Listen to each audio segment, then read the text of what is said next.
Di parang iscrittore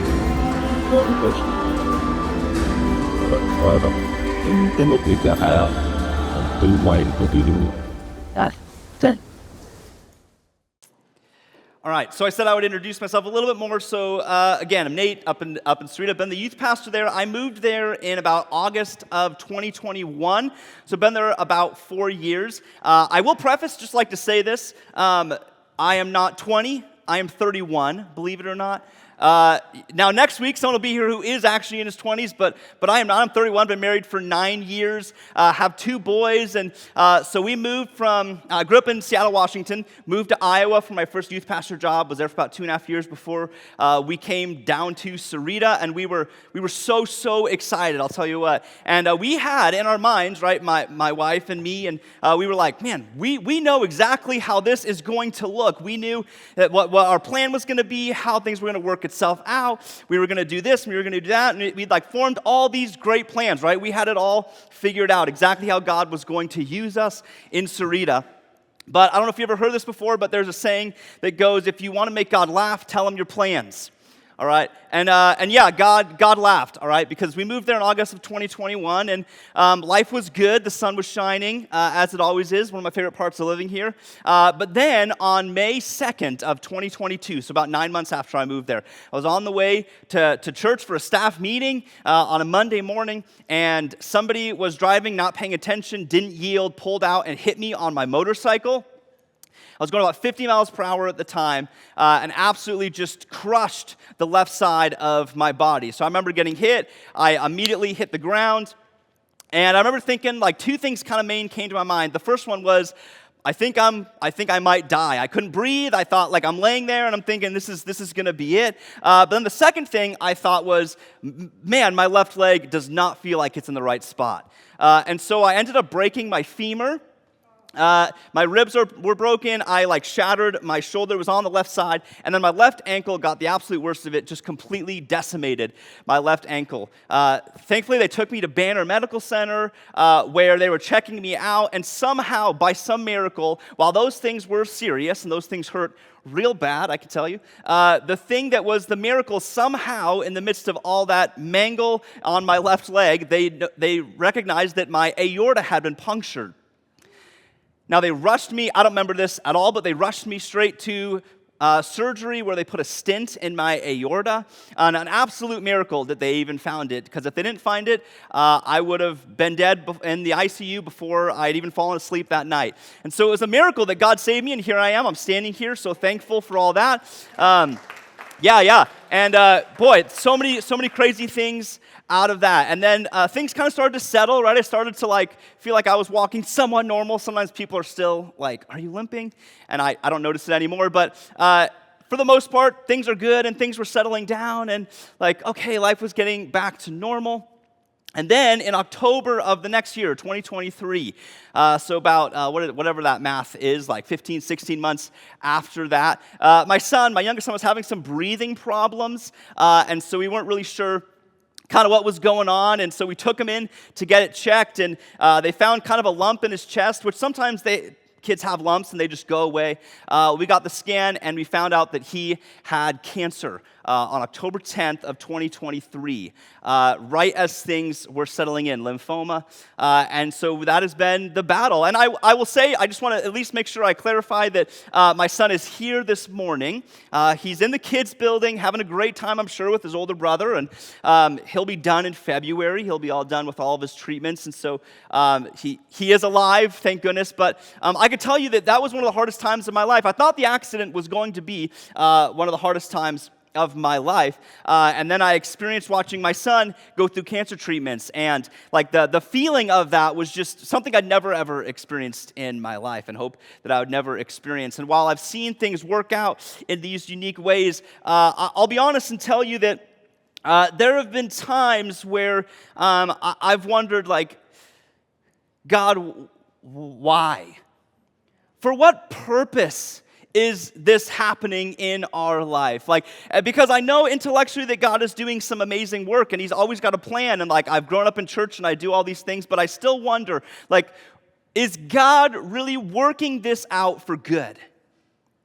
And I don't know where you're at in your life. And I will tell you that, like, sometimes we can start to compare our suffering with other people's suffering, and we can think, like, well, okay, mine's not that big of a deal. But that's not how that works. In fact, like, every trial is a trial, and we don't minimize trials because trials are trials. And so you might have found yourself in a trial at a time in your life, and you're like, this is tough.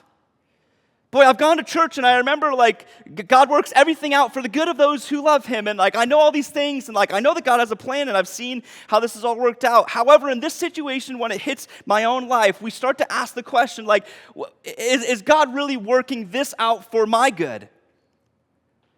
What could God possibly be doing in this situation? What is taking God so long? And I could tell you in the last, 2 years or so, coming up on 2 years, even 3 years, I have wondered often, like, what could be coming out of this situation? And I'll tell you that I'm not the first person to ever feel this. In fact, historically, if you look back, I've been really excited that we've been in the book of Exodus because the book of Exodus has some incredible things. And if you want to talk about a people who have experienced a time of suffering and probably asked themselves this very question, it would be the Israelites. We kicked off the book of Exodus last week. I know you guys did, and so if you were here or you just know the story, just to kind of give a quick update, right? So in the end of the book of Genesis, you have Joseph, and Joseph goes into Egypt, and he's sold into slavery by his own brothers. And then what happens is he goes into Egypt and becomes prominent. He's faithful to God, and God gives him this place. And so Moses gets providence from God. God gives Moses these plans, and so Moses executes. And in his wisdom, I got the names mixed up. Joseph executes this plan, and he saves essentially Egypt, but he also saves his own people, Israel. Jacob, his brothers come, they discover it, and it's all this amazing thing. And then we get into the beginning of the book of Exodus, and all of a sudden you start to find out that while Israel is living in Egypt and things are going well and they're growing, there's a new Pharaoh that arises over Egypt who did not know Joseph, in verse 8. Now, when we say that he didn't know Joseph, the idea is not that he didn't know about who Joseph was. Everybody would have known in Egypt who Joseph was. Joseph was incredibly important. He essentially saved Egypt. They would have known who Joseph was. What this means is that he didn't recognize Joseph. He didn't care about what Joseph did. All he cared about was retaining power. He started to worry. Oh, they're growing too fast. They're going to take us over. And so he starts putting in these stipulations where he overworks them. And then he starts to say, that's not enough. So then he makes them work as slaves as their primary job, and he starts to abuse them. Then he starts to say, they're still growing too fast because God is still blessing Israel because he said, I'm going to make you fruitful and you're going to multiply. And God keeps blessing this. And so finally, the Pharaoh is like, that's it. We got to kill all the baby boys that are born right now. Genocide is the next thing that this Pharaoh decides to go for. And it's with this backdrop, right? It ends in chapter 1 with this idea that, like, the Pharaoh has now ordered everybody in Egypt to kill all the newborn baby boys, to throw them in the Nile River. And this feels like, at this point, right, if you're reading the story and if you're existing and you're living here in Egypt at that time, that where's the hope? We're God's chosen people. What is going on here? What is God doing here? I thought God was supposed to take care of us. But there's this little glimmer here, even if they don't know it yet, there's a little glimmer of hope that's about to take place. But I do want to at least preface that, like, before we get into any farther, that I think what we're going to realize today is that life for us is a lot of times like a puzzle. Let me explain, okay? Have you guys all like worked on a puzzle before, right? And so when you start it, you get, thankfully, the box nowadays. Well, I remember my grandma, she was a big space saver, and so she would toss the box and just put them in bags, which did save space. But then as kids, when we would get the bag and you'd like dump the puzzle out, there was no like reference point. So it would take, we would never finish the puzzle, right? I would show up at my grandma's house weeks later and she'd still be like putting the rest together. It would take us absolutely forever, but it was like really challenging, and so we'd start to do it. But one thing about puzzles is that in the beginning, especially when we'd like lay all the pieces out, it was like, have no clue what this is supposed to make. Absolutely no idea. Like, you could see that there was like, okay, there's like a little bit of a shade of blue and red there, and then like that's all one color, and like it just didn't all fit together. But what was great was that when you'd show back up at her house and she was pretty much done with it and she'd leave it out for us so you could see it, you'd be like, oh, that's amazing. How did I not see that these pieces were going to fit together here in this order? It all made complete sense. And a lot of times in our life, what we do is that our life is in many ways this puzzle where like we get these little pieces and we can't see what's going on. We're like, this just looks completely random. There's nothing happening here. But what God does is he takes the puzzle pieces and he's putting them all together. God can see the whole picture. He sees exactly what it's supposed to look like. And he knows that this little piece here that seems insignificant, that seems like it doesn't matter, what it's going to do is it's going to connect and make sense. Because God takes difficult and seemingly unconnected phenomena and he brings them together to create something beautiful. This is what God does, and this is what God's going to do here in the book of Exodus. He's going to take things that just don't seem like they make any sense, like what a random detail this is. Why is this in there? What's happening here? And he creates something incredibly beautiful out of that picture. And so Exodus 2 starts with some really great news, even if they don't notice it. Exodus 2, 1 through 2 says, "Now a man from the house of Levi went and married a daughter of Levi.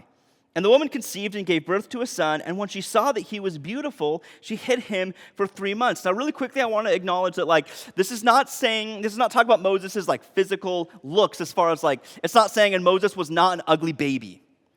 I don't know if you've seen babies, but like a lot of times they're not that beautiful. I loved my own children, but they were a little weird looking, just to be honest with you. So this is not what it's saying. Now, he might have looked good. I don't know what Moses looked like. What this is saying is that there was something unique off the get-go about Moses. In fact, if we go to Acts 7, Stephen is talking about history, and there's the New Testament. He's recalling Israelite history, and he records this about Moses. He says, "At this time, Moses was born, and he was beautiful to God," it says.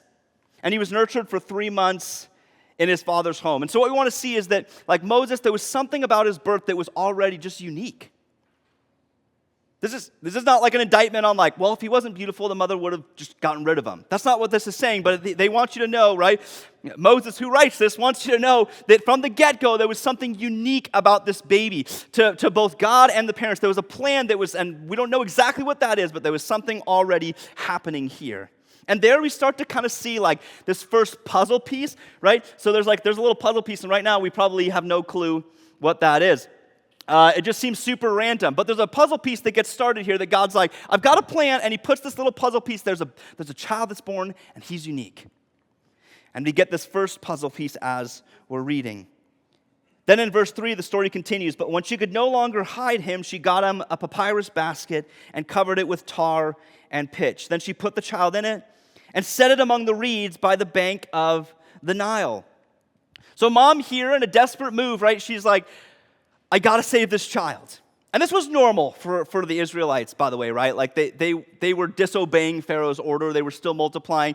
But she's like, I can't hide this baby anymore. Like, it's really hard to hide a 3-month-old baby. They cry a lot, they make a lot of noise. So she recognizes, what do I do? And so she puts him in this basket and she covers it with tar and pitch, which pitch, by the way, was used on the ark back in Genesis. Just a fun fact for you.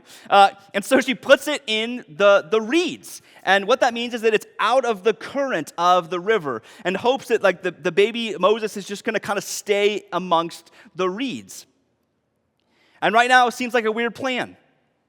Like, I have no idea what her thought was. Like, but then we read in verse 4, there's a little more that's happening to her plan, because it says, "And his sister, whose name was Miriam," we know this because of later on in Scripture, but she's not named here. His sister Miriam stood at a distance to find out what would happen to him. So ultimately, right, well, I don't think that Moses' mom knew exactly what was going to happen yet.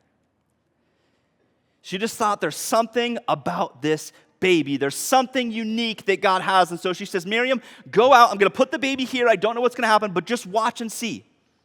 Just watch and wait." And it's like a Hail Mary, right, by mom. Mom's like, I don't know. There's a very slight, small chance that this baby can be saved, but I'm going to hope and I'm going to dream because there's something special about it. So Miriam, just watch and see. And ultimately, there are probably about 99% of people who live in Egypt who are Egyptians at this point, where if they found that baby, that baby's dead. Because Pharaoh is an absolute psychopath. Okay, Pharaoh is somebody who's like so hungry for power that he decides he's going to commit genocide on baby boys. That's how firm he is about keeping and retaining the power that he has, is he's killing babies. This guy is an absolute lunatic, and nobody in Egypt is going to defy that man. Except maybe one. And if you're a dad in here, you'll have a guess as to who the only person is who would dare defy Pharaoh. And that is in verse 5, now the daughter of Pharaoh. Only the daughter of Pharaoh would be willing to defy dad's orders. That's it. She's the only one who could probably get away with it. So the daughter of Pharaoh came down to bathe at the Nile with her female attendants walking alongside the Nile. And she saw the basket among the reeds and sent her slave woman, and she brought it to her. When she opened it, she saw the child. And behold, the boy was crying. And she had pity on him and said, this is one of the Hebrews' children. Now, really quickly, before I move and continue really quick, just a couple quick notes here. One, it's really interesting that she notes that it's a Hebrews child right away. So just in case somebody was like, well, maybe the Egyptians would have just like took the child for themselves and tried to pass the child off as Egyptian. Apparently, there was a very big distinction between Hebrew babies and Egyptian babies. And so that plan wasn't going to work. Somebody would have needed to basically bring in a Hebrew child and say, I'm going to keep him anyways. This was absolutely necessary. But then it says that she had pity on the baby. And what this is trying to say is that it's not just like she was like, oh, she felt bad. Like that was a part of it. But what that is they're already acknowledging that pity has forced her to say, I'm gonna keep this baby because there's no way I'm throwing this baby in the Nile. And so Miriam, who's watching from a distance, sees this right away. And it says, then Moses' sister Miriam said to Pharaoh's daughter, hey, shall I go and call a woman for you who's nursing from the Hebrew woman so that she may nurse the child for you? Pharaoh's daughter said to her, go ahead. So the girl went and called the child's mother. Then Pharaoh's daughter said to her, take this child away and nurse him for me, and I will give you your wages. So the woman took the child and nursed him, and the child grew, and she brought him to Pharaoh's daughter, and he became her son. And she named him Moses, and said, because I drew him out of the water. Phew. Incredible scenes here, all right? Like, so mom puts the baby in the reeds in the Nile River, Hail Mary time, right? Which ironically is exactly what Pharaoh asked them to do, technically.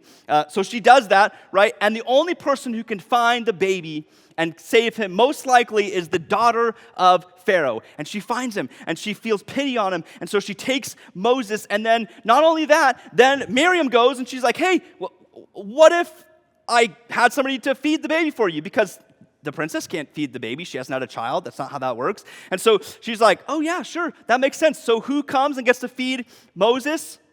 His own mom. And she gets paid for it. She gets paid to feed her own child now. And so she does this, and then Moses gets taken into Egyptian household after this is all done, right? He grows up a little bit. And so what Moses is going to do is he's going to learn in the Egyptian household, the same Egyptian household that later he's going to free the people from. He grows in knowledge in this household. This is all unbelievable here. And so again, we get many more pieces to this puzzle, right? It starts to it's still kind of confusing, but we can still at least see okay, there's a little more coming here. There's a little more pieces being added to the puzzle of this situation. And then there's one more thing that kind of can hide under the radar.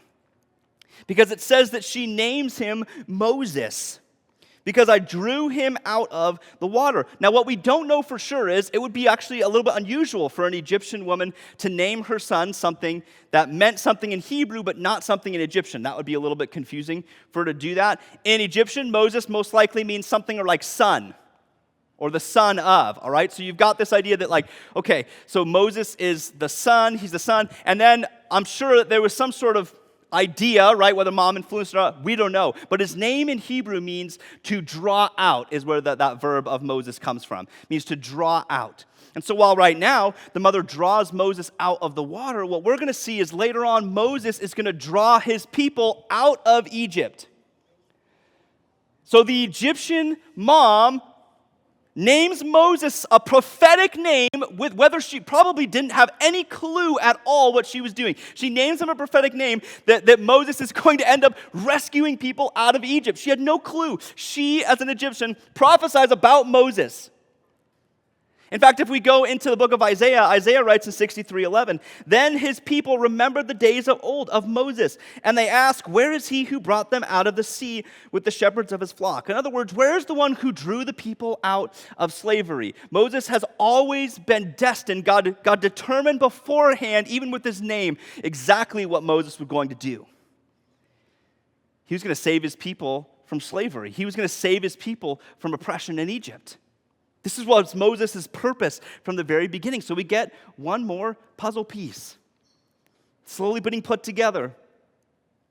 Individually, these things don't seem like they're that big of a deal, right? Like if you were kind of sitting in this moment, you'd be like we read this in the matter of a minute, 30 seconds, whatever, and so it all connects to us. But if you're there, it's not all making sense right away. And this is how things happen, is that in real life, right, we don't get to read things in hindsight in the matter of 30 seconds. Things happen in real time, and time takes a long time. But we can see already that God is doing something unique in this story. We've seen it over and over again in chapter 1. Pharaoh, in his attempt to eliminate the Jewish people, God's like, no thanks, and he grows them more. Nothing is going to thwart God's plan. God has a plan, and no evil is going to thwart this plan. Pieces have already been being put together well before even we get to chapter 2. But here we get to see it start to come together a little bit more. Now, it continues in the narrative. We get to verse 11a. Now, it came about in those days, which whenever you read this, it doesn't mean like literal days. It just means like during that time frame when Moses had grown up. Now, we know because like we can look historically, and it's written other places, that this was about 40 years. So from Exodus chapter 2, verse 10 to verse 11, 40 years passes basically. Now again, for us, that's like half a second. For the people in oppression in Israel, 40 years is a long time. 40 years is a long time to not feel like you're getting an answer from God. 40 years of suffering, of beatings, of oppression, of everything that the Pharaoh tries to do. 40 years, that's a long time.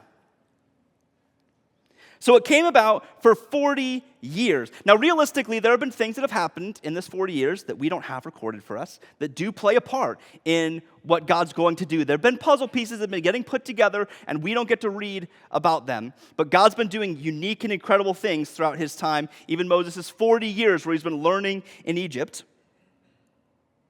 But then if we continue, right? So it came about, Moses had grown up 40 years, that he went out to his fellow Hebrews and looked at their hard labors and saw an Egyptian beating a Hebrew, one of his fellow Hebrews. Now the idea here is not that he was just like pushing him or like giving him a slap, or whatever. He was like beating him down. Like this is like a hard beating. This is something very serious. He sees like there's a potential that this guy could die is the idea here when it's written. It's something very severe. And so he sees this happening to one of his fellow Hebrews. So he looked this way and that.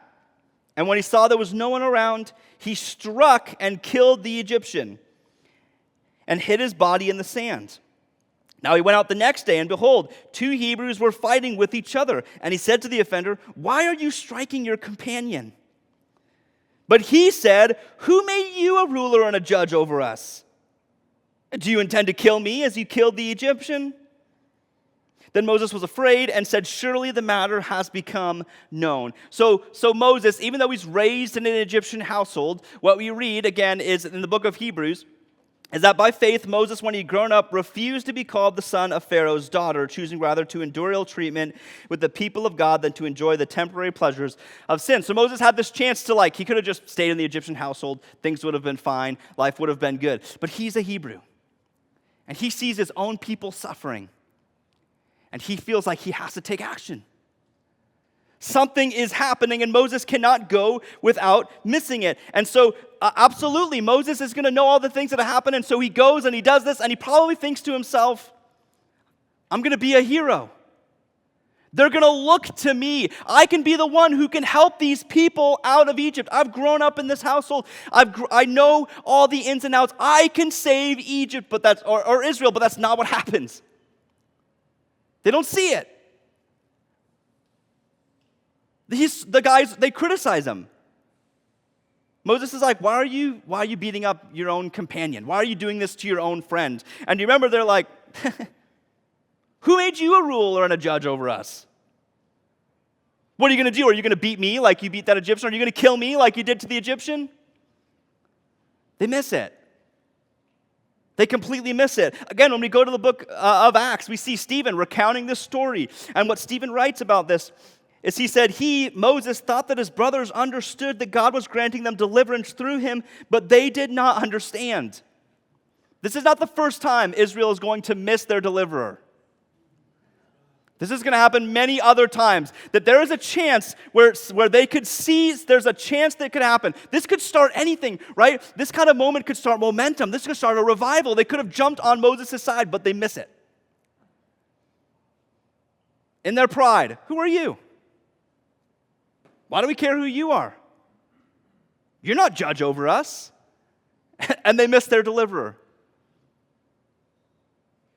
Moses is hoping they're going to see it, but they don't. And now it's been spreading all over, right? It was like in high school when somebody was going to fight, and they're like, we're going to fight after school. And like initially, like 2 people knew, but then by the end of the day, everybody in the school knew. Nobody can keep secrets like that. And so everyone knows, right? And Moses knows that everybody knows. And sometimes we can kind of make this out to be like, Moses acted impulsively, and then he was nervous about it, and so he buried the body. I don't think Moses was acting impulsively. I think Moses knew exactly what he was doing. Now, of course, he buried the body because he also knew exactly what he was doing. But Moses makes a choice. It doesn't work out for him here, but he makes a choice. And then we read that in the very next verse, when Pharaoh heard about this matter, he tried to kill Moses. But Moses fled from the presence of Pharaoh and settled in the land of Midian, and he sat down by a well. Now, typically we would read right over this, all right, because this is just a minute detail, right? Like, get us to the good stuff. But this is actually really important. So just so you know, this is where Midian is, all right? I've got it right here. This is a general, so you can see Midian's down here, okay? But I'll explain here in a second. So this is like general Midian. Now, Midian, interestingly enough, I learned something new this week. Went to Bible college, read it all the time, somehow missed this. Did you know that Abraham had a second wife after Sarah died? Crazy. Anyways, so he did. I had no clue as I was reading. So it says in Genesis 25, 1 through 2, it's only 2 verses. Now Abraham took another wife after the death of Sarah, whose name was Keturah. She bore to him Zimran, Jokshan, great names, Medan, Midian, Ishbak, and Shua. Now, these generations have all passed, right? But from Midian, the son of Midian, comes the Midianites. So they've got Abrahamic lineage, not through the lineage of Abraham, Isaac, and Jacob, so not the chosen people, not that lineage, but they've got lineage from Abraham, and so they've settled in Midian. So if we go back to the map here, this is where Moses flees to. So he goes from Egypt, and he goes boop, down into Midian, right? Somewhere in Midian. Now, what we're going to find out and why that whole place is circled is because the wilderness of Midian, what happens is Moses is he's going to settle there, and he's going to be there for a while. And the wilderness of Midian is like all over here, right? So like you would travel all the way across through there. You wouldn't just stick in there because Moses, he actually has an experience later in Exodus 3 where he is at Mount Sinai, which is most likely somewhere down over there. So he would have been in the wilderness. This is where Moses is doing his stuff. Now, it feels random. Like, okay, Midian, who cares? Like, it was just kind of a refuge place for Moses. He just happened to be there. Like, he had to be there. He couldn't go to Egypt. It means nothing. But actually, there is more to this because what's going to happen is he's going to lead people, spoiler alert, he's going to lead people out of Egypt. And they're going to settle this is about where Sinai is. We don't officially know exactly which one is Sinai. That's why I say about. But it's probably this one. And then as they are with Moses, because if you guys remember, if you read further along in your Bible, that the Israelites, they're walking through the desert, and God's like, I got a promised land for you. And they're like, sounds great. Thanks for like doing all these amazing things for me, God. And then they walk into the land, and they're like, no, the people are scary. And so they don't want to go in. So then God says they're going to wander for 40 years. And the places they're going to wander are basically right in that blue. That's around the area that they're going to wander in the desert for 40 years. Do you know what's really fascinating? You know who's been spending 40 years there being a farmer? Moses. He's been farming in Midian for 40 years by the time he leaves and takes them out of Exodus. He would have been so familiar with the land. He would have known where the danger is, where the good stuff is, where the springs are, where the mountains are. He would have known all of that because he's been wandering it as a farmer for 40 years. So when we get into the future, right, I won't be here, but when you guys get into the future, you start talking about the chapters where it's like, and they're wandering in the wilderness. You can think of this, that God has been placing and preparing this all beforehand. So again, just another piece of the puzzle, all right? Like, we're starting to add some more things. God's like working in these unique ways because what's going to happen, we're going to kind of summarize here through the next few verses, but what happens is Moses gets married, he has a son, and then he farms there 40 years. He builds a life, which if you're doing your math, right, that's now 80 years before what we read in the beginning. So you've got 1526 BC, where the birth of Moses happens. That's in the beginning of chapter 2. And then by the time we get all the way to Exodus 3, which actually is a little bit more like Exodus 2, the later in the Exodus, but, you know, I'm giving you an idea. 1446 BC is 80 years. It's a long time. That's a long time for the people who are enslaved in Egypt, who are probably wondering, what's going on? What's happening? Life's been hard. You know the amount of deaths that have probably happened, the amount of persecution, the amount of pain, the amount of babies that have died because of genocide, the amount of things that have happened in 80 years. There's a lot. It's been a lot. But chapter 2 concludes with verse 23 through 25. Now it came about in the course of those many days that the king of Egypt dies. Again, many days, just remember, it's not like literal days, it's just during this time. And the sons of Israel groaned because of the bondage. And they cried out, and their cry for help because of their bondage ascended to God. So God heard their groaning, and God remembered his covenant with Abraham, Isaac, and Jacob. And God saw the sons of Israel and took notice of them. Now, verses 24 through 25 are like the hinge verses of this chapter. If we go back just for a second, so sorry. This is like the hinge here. So in the beginning, what's happened is that there's been a narrative of oppression, slavery. It's been tough. But then verses 24 and 25, there's like, it's going to shift all of a sudden to like it's been going down. Things have not been good.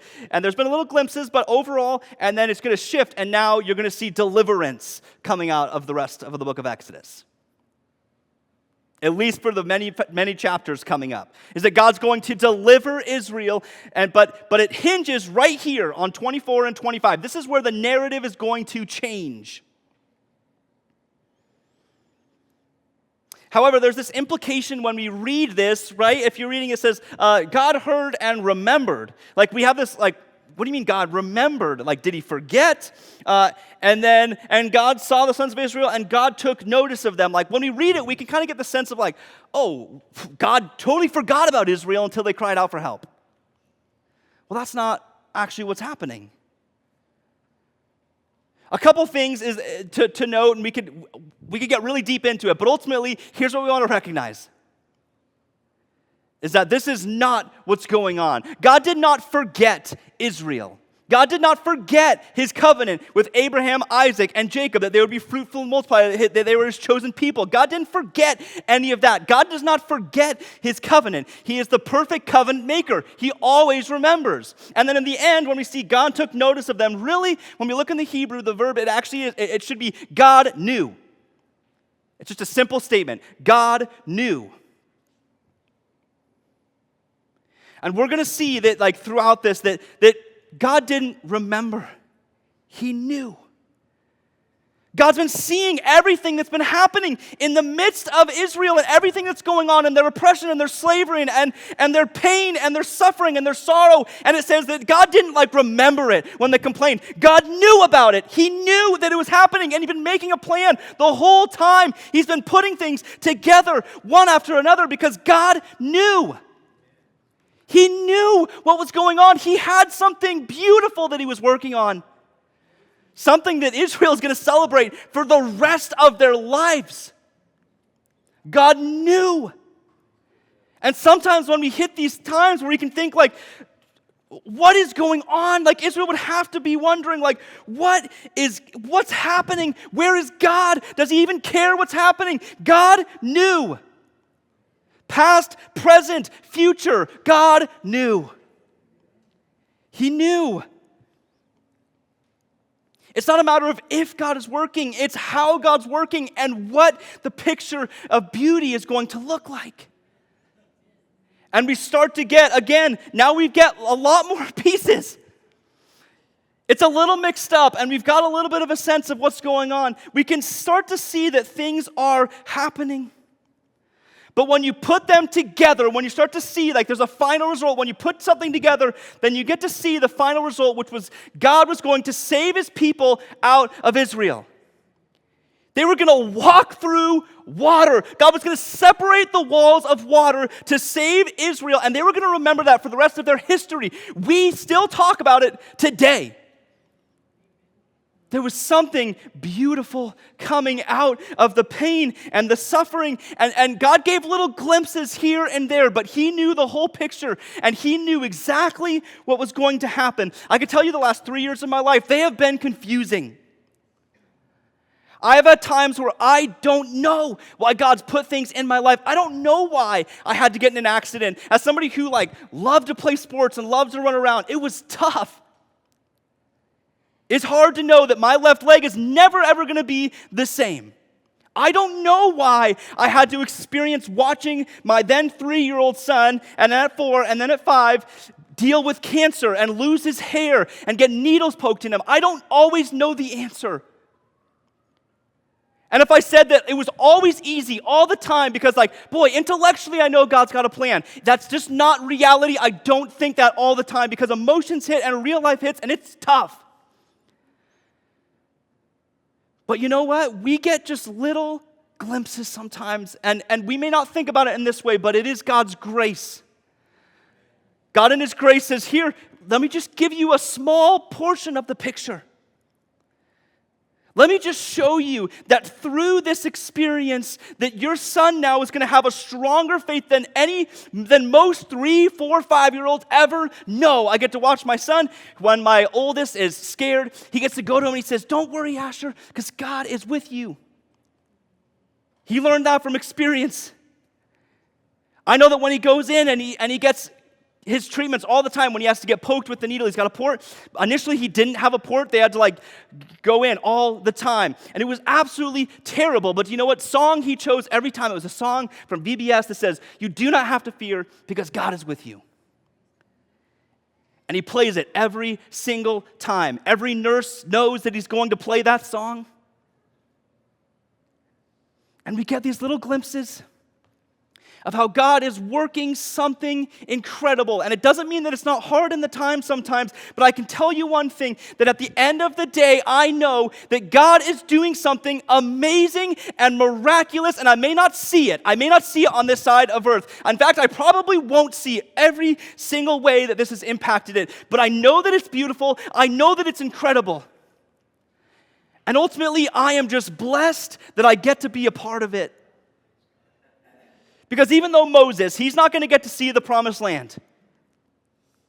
He's going to do all these things, and he's going to lead them out of Egypt, and he's going to bring them the commandments, and he's going to do all these incredible things. Moses does not get to see the promised land. But I can tell you what, it doesn't mean that Moses' sacrifice was useless. And it doesn't mean that Moses doesn't get to see the later result of what his work that God did in his life was.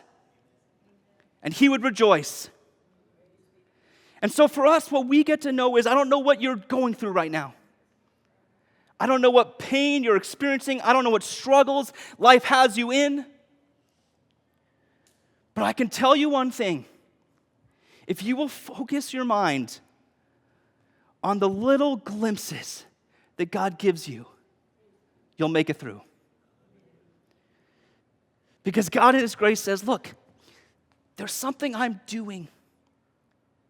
If you'll just trust. And it's going to make something absolutely miraculous. But for now, people in Rico, keep fighting. Keep going. Because God has something incredibly amazing. And one day, we're going to look back on this, and when people write our story, if we see our story written out, we're going to look back, and at the end of our story, it's going to read, and God knew. He knew. He suffered with you. He walked with you. He lived with you. But He knew that what you were going through, and He was making something out of it. He does this all out Scripture, all throughout it. We see that God is doing something. We just have to trust. God knew. Will you pray with me this morning? God, we thank you that you are a God who knows all. God, we know that at times that it can be hard to trust what you're actually doing. And yet, God, you know how hard it is. You can sympathize with this, God. You know the pain that we feel. You know what it's like.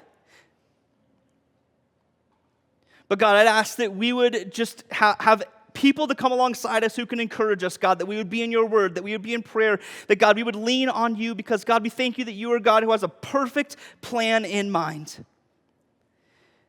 God, we're so thankful that you choose just regular human beings to be a part of your artwork. That we will look back, God, and see how incredible what you did in us was. Until then, God, we pray for supernatural faith. God, we pray for strength. Help us keep our focus on you. In your Son's name, amen.